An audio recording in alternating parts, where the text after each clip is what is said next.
السلام علیکم ناظرین، میں فضا بہاری آپ کے ساتھ ہم ہیں۔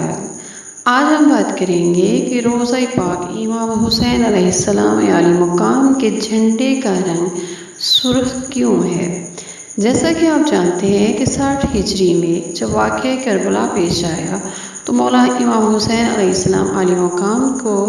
کربلا ہی میں دفن کیا گیا اور وہیں پر آپ کا روضہ مبارک ہے۔ اب سوال یہ ہے،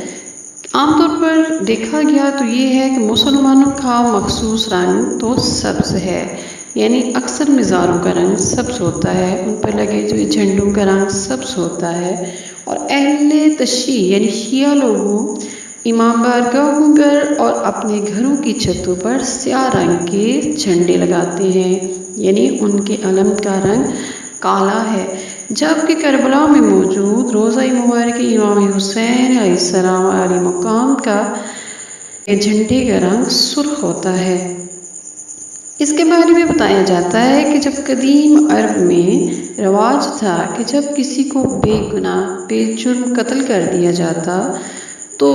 جب تک مقتول کے وارث اس قتل کا بدلہ نہیں لے لیتے تھے تب تک مقتول کی قبر پر سرخ جھنڈا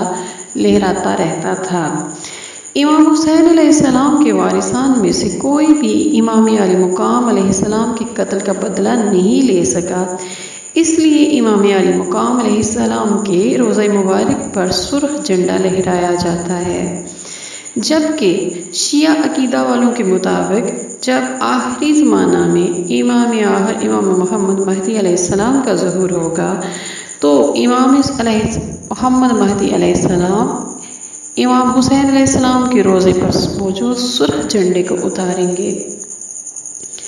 اور چونکہ امام مہدی علیہ السلام فرزند امام عالی مقام ہے تو آپ علیہ السلام امام عالی مقام کے مزار مبارک سے سرخ جھنڈا اتاریں گے اور آپ کے بے گناہ قتل کا بدلہ لیں گے۔ تو جب تک آخری زمانہ میں امام مہدی علیہ السلام کا امام آخر زمان کا ظہور نہیں ہو جاتا، امام عالی مقام امام حسین علیہ السلام کے جھنڈے کا رنگ سرخ ہی رہے گا۔ اللہ تعالیٰ سے دعا ہے کہ ہمارے امام آخر زمان علیہ السلام کا ظہور جلد فرما دیں، آمین۔ اپنا خیال رکھیے گا، پھر ملیں گے ایک نئی خبر کے ساتھ۔ اللہ حافظ، والسلام علیکم ورحمۃ اللہ وبرکاتہ۔